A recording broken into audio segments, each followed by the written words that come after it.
guys, this is Rony K95 here. Today we're going to be doing an album review that it was supposed to have my own things as well, particularly of how what we got for what's in store, which challenges me as a fan of Kiss for today's album review.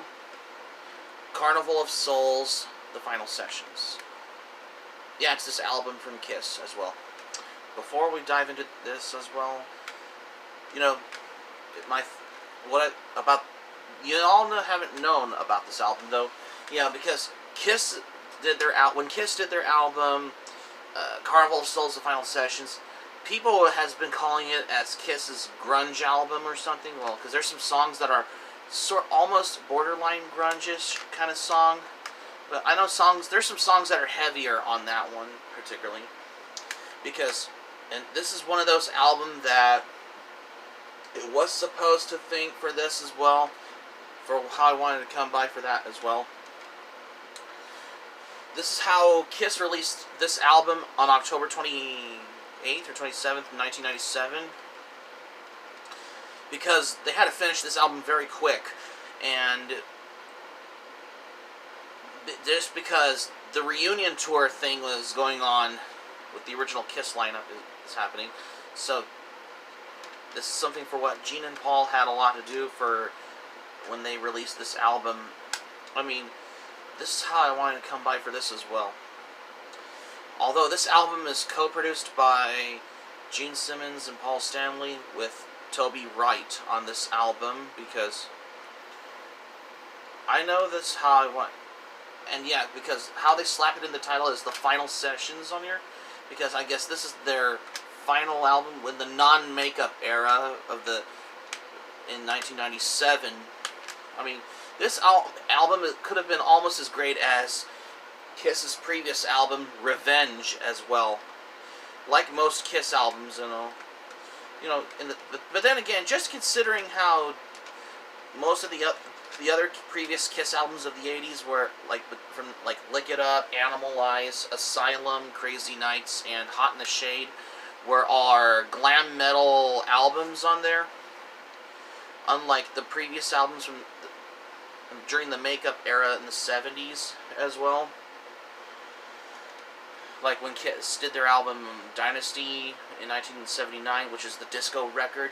Carnival of Souls: The Final Sessions is the grunge record from Kiss as well, because they're into money, but they wanted to record this album that some have a lot for this as well.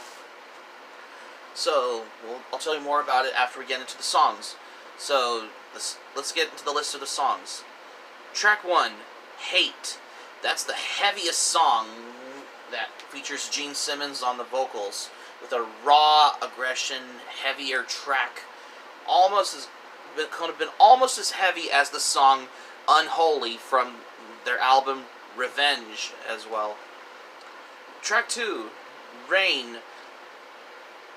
Track 1, Hate, it's very heaviest song. It's very good though. Track 2, Rain. Paul Stanley on the vocals though, like most other Kiss songs have him as well, because I mean, it's all very mellow and singing about depression. What the song Rain is about. Yeah, it's alright though. Track 3, Master and Slave. That's basically my favorite song off this album, because it's very heaviest. I just love the bass part on there. Track 4, Childhood's End. Yeah, it's alright. I mean, it's okay song though, but I mean, it's kind of half and half on this as well, because, well, it's an alright song though, because I just wanted to come by for I have been listening to most songs from Kiss, that's why. Track 5, I Will Be There. Yeah, the song could be a little grunge on there, because of a little grungy on that as well, because, for example, on the whole grunge movement, like Alice in Chains, Nirvana, and Soundgarden with their hit album Bad Motorfinger at the time, and because at the whole movement, but they're into money. They had to record this album, though, as well. Track 6, Jungle. The song Jungle was the only hit single that was released by Kiss in that era in 1997, because this has been particularly why, if you've ever been familiar to this as well. Yeah, Jungle is the only song that was released as a hit single off this album. And yeah, it was top number 6 on the Billboard's mainstream rock charts or something on the when it made it hit on the charts, and it was for the radio to have that song and this one as well. Track 7, In My Head. Yeah. Now, if you haven't heard about this one as well, because how I wanted to come by for most songs from Kiss as well, because I just wanted to come by as well. In My Head, well, I guess it's very good, though. Yeah, I have no problem with the song. It's very, yeah, it's alright, though. That's just my opinion. Track 8, It Never Goes Away. Another song from this album, because, most of the Kiss songs on there are almost little borderline heaviest, but some of them can be grunge influenced on here, especially on this on Kiss's record like this as well. Accordingly, track 9, Seduction of the Innocent. Yeah, that's particularly how Kiss did that song, because they wanted to record something as well whenever they made this one. Yeah, it's a very good song, though. Yeah, because I have been listening to that song whenever I was listening to the album, though. Track 10, I Confess. Another song on here, because Kiss did that song on here, because when they have a lot to do whenever they recorded this album on that, because if you ever been very familiar about this as well, whenever I had to come by on, well, you guessed it, though, because Kiss had a long history on how when they had these songs on their set list, on their, especially when they were recording the album as well. Track 11, In the Mirror. Yeah, In the Mirror, yeah, I thought it was an okay song in my opinion, but it's alright though. But if I had to pick my favorite either of the songs, I would say Master and Slave, though, because although it was a little borderline grungy type song for the song like In the Mirror, when Kiss did that song as well. And track 12, I Walk Alone. Bruce Kulick sings on the song I Walk Alone on this album as well, because I never knew. It's great to have an interesting fact, though, that Bruce Kulick sings the only song he did was I Walk Alone on this album, because this song's a little reminiscent of like Foo Fighters as well, because Foo Fighters were very big in the 90s at the time before this album came out. Because if you want to learn for the fact as well, like most Kiss songs, well, Gene and Paul did their songs with Kiss when they recorded the album Carnival of Souls, the final sessions. It was very interesting that Bruce Kulick sings I Walk Alone, which is on this album. I find it very interesting. Well, it's just basically because Bruce Kulick wanted to do something to take to another level as well. Most of these, and that's the tracks on here. And what do I think of the album? Well, when I first listened to the album, I thought I was expecting to reach to another level. And to me, though, this is your typical Kiss album that has its it feels a lot, have the heaviest on there, on most songs, like every one of them. But some of them can be a little grunge on there as well, like a little grunge rock movement at the time as well. Because, grunge was very popular at the time. They're into money. They wanted to record this album because Kiss had recorded that album whenever they come by for this as well. Which is because, but then again, just considering that Kiss had their reunion tour going on in the 90s as well. they had to finish this album very quick. I know the production looks a little horrible, but the picture, I thought it was okay, though, because I can see their guitars, you know, like BC Rich and Ibanez and Cort guitars, yeah. Yeah, the picture looks very almost in production, as well as on the back as well. Yeah, I don't know why they have it. Well, this was back in the non-makeup era, because when they were showing their real faces without the makeup as well. I mean, this album could have been almost as heavy as their previous album, Revenge, as well, and this is how it was before Kiss later on released their album in 1998, Psycho Circus, in the 90s as well, because I have a feeling, particularly, for whatever I wanted to come by for an album like Carnival of Souls, The Final Sessions, which is the only album in the Kiss catalog as well, because I know a lot of people like this album. Some may hate it. Some may have mixed feelings on this album. Some may have mixed opinions about this album, though, because to me, I thought it was okay, though, but yeah, it's just my opinion, though, because I just wanted to come by for, well, I like most albums from Kiss, though, but this one is an album that, for what Kiss has, how they finished it, because the production looks very untouched, though, but I thought it was the picture looks very good and all that. To me, I thought this looks very unfinished, though. But although this was released by Mercury Records on October 27th, 1997, though, I mean, people wanted to buy, like, these albums, though, because before bootleg record stores had a lot for this, very common about this album, though, before record companies wanted to figure out a way, so Mercury Records had to release Kiss's grunge record, Carnival of Souls, The Final Sessions, because they had to do that because it was their last album in the unmasked era of the 80s to the 90s as well, which is before Kiss went back together with the original lineups with Peter, Chris, and Ace Frehley when they did back together again with the makeup on when they did the album Psycho Circus at the time as well. Because to me, though, I just wanted to come by for this, and I have a good, proper feeling as well, because I just wanted to know for this as well.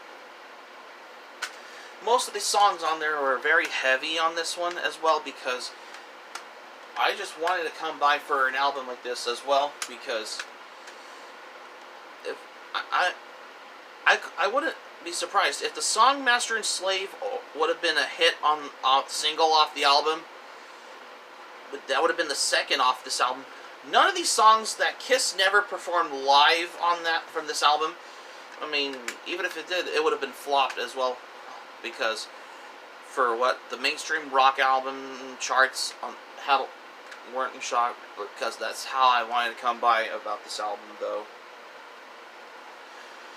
If you ever been familiar about this as well, because I just wanted to come by on, I've been talking about this album from Kiss as well. So most of the part is how, like most of the previous Kiss albums, this album takes the cake for an album like Carnival of Souls, The Final Sessions, because most of them as well, because I just want, I mean, well, to my honest opinion about the song Hate, because this could have been almost as which is the first track off of the album Carnival of Souls, The Final Sessions. It was the heaviest song from this album, with Gene on the vocals, though. You know, own little ways as well. This song could have been almost as heavy as the song Unholy from their album Revenge as well. I wouldn't be surprised if this album would have been on an episode of Hell of a Boss as well. But we can only imagine as a guest, though. Because I just wanted to know for the fact for this as well. And same goes with the song I Walk Alone. Either of the songs like Hate or I Walk Alone could have been on any new episode of Hell of a Boss in that one. But we can only imagine for this as well, because that's particularly how I wanted to come by for an album from Kiss like this one as well. Record companies were shocked, though.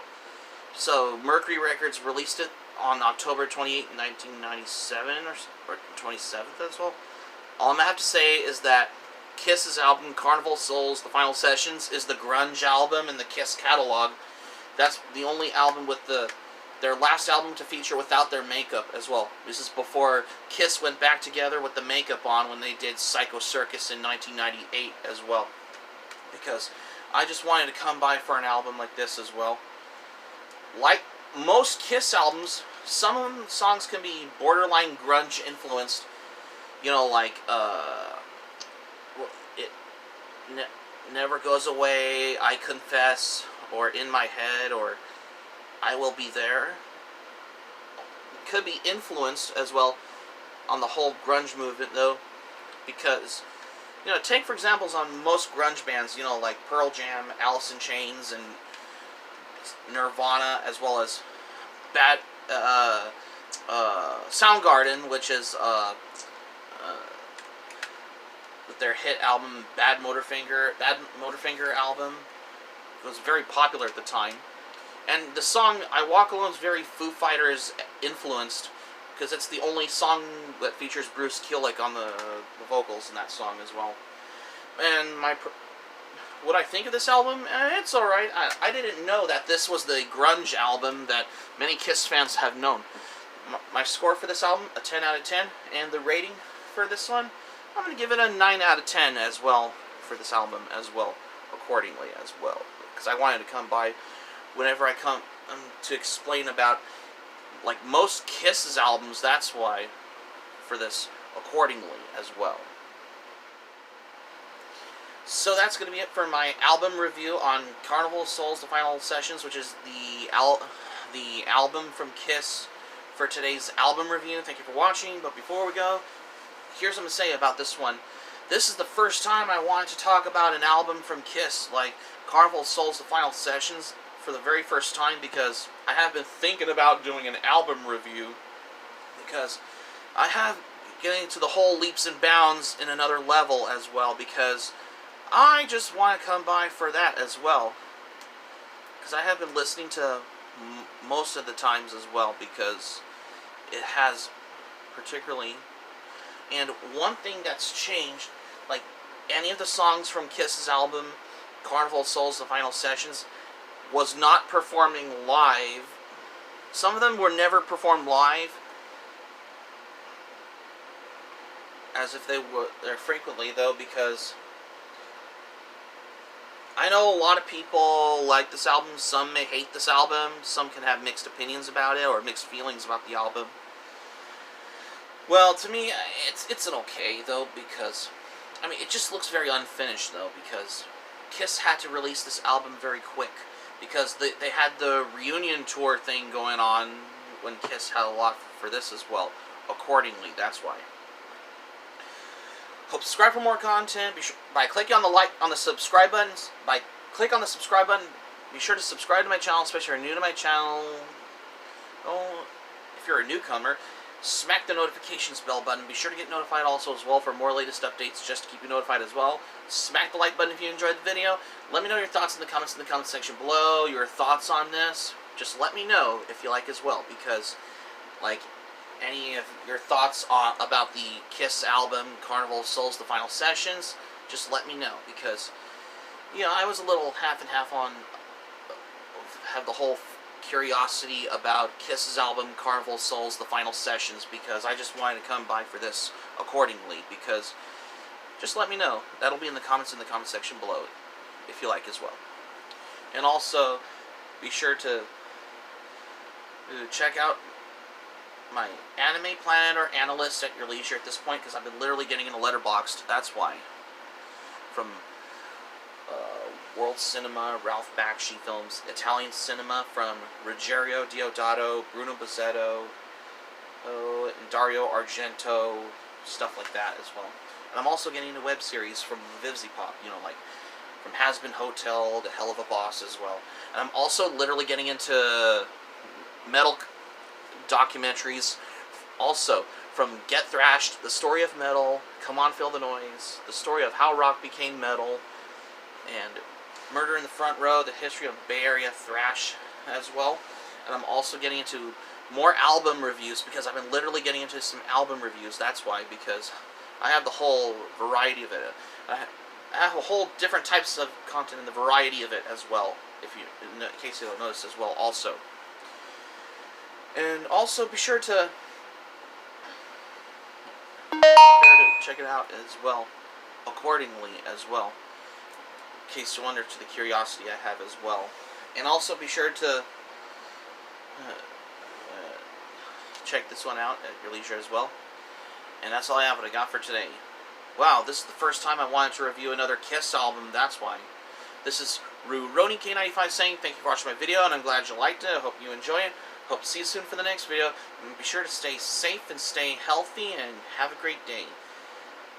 For this album review, this is Roni K95 signing off, and thank you for watching this video. Take care. Ta-ta for now for this album review, because I had to do it because we're long overdue for a brand new album review video, that's why. Take care. Bye.